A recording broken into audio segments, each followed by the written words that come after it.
Hello, my loves. Hope you're doing well. Good morning to you.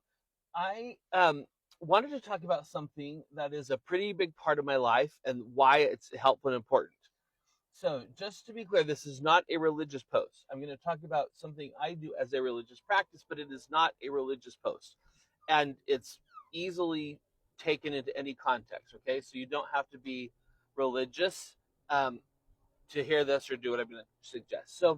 Um, every week, as part of my faith, I go to church, and there's a period of time where you spend time just considering kind of considering your actions. What did the places where you fell short this week? What do you need to do? How do you fix it, etc. But also during that time is a time to think about who has upset you and who um, are you angry at and who has annoyed you, and are you still holding those grudges? As humans, I just feel like it's like we are steel or iron, and grudges are magnets, and they just stick to us like incredible, like super magnets sometimes. And it's very difficult sometimes to get them off. You could also use the analogy of a ship and barnacles. There's massive ships, um, that these tiny mollusks attach themselves to the hull, and over time, they really slow the ship down. They create a lot of drag. Our grudges and frustrations are like that. And I think this is one of the most human traits I know. So I don't believe anyone gets off with this without some. But they grudges, hurts, jealousies, frustrate, like all these things really will hold us back. They create a lot of drag in our lives. And if we're not careful, they also become habits. So during the week, you are inevitably going to be frustrated, okay? A, a, a friend, a neighbor, a coworker, a boss, a family member, your spouse, your partner, your whatever, parent. It's just the nature of life. When human beings are together, we tend to be, we rub each other the wrong way sometimes. Now, the thing to remember, of course, is while other people are rubbing you wrong and are giving you frustrations, it's important to remember that you're doing the same thing to them.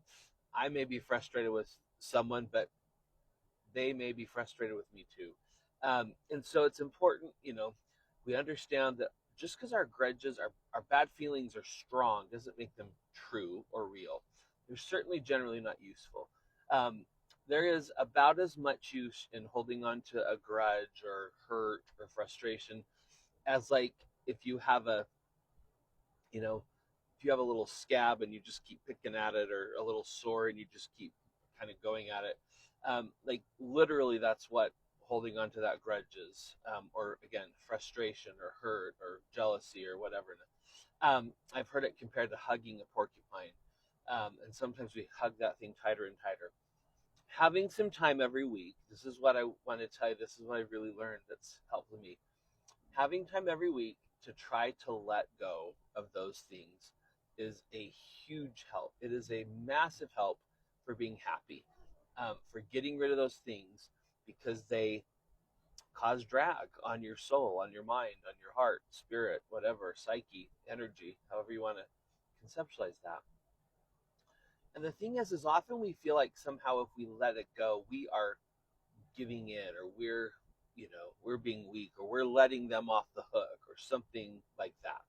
But the reality is it really doesn't have to do with them.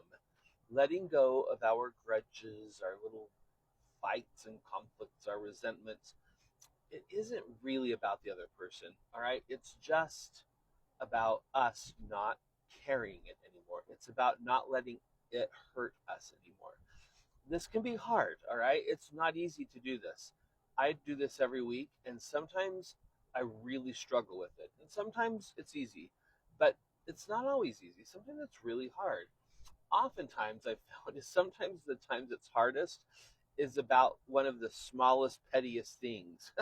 Like sometimes the hardest things to let go are not massive, huge things. It's like sometimes just really annoyances that just kind of get under your skin a little bit. At any rate, It's not empowering to cherish your grudges. It is disempowering. It does not make you strong, it makes you weak. It does not help you accomplish what you want to do. It actually keeps you from doing it. It gives you um, it gives you obstacles, not momentum. So the price for this, though, this is a really great gift and something you really want to have in your life is the lack of these grudges. But the price is letting them go. And that is sometimes a very steep price, but just pay it now. All right. That's like the price or the tax for having peace. So pay it early, pay it often, and I promise you, you'll be happier. So much love, my dears. Talk to you later. Your internet grandma.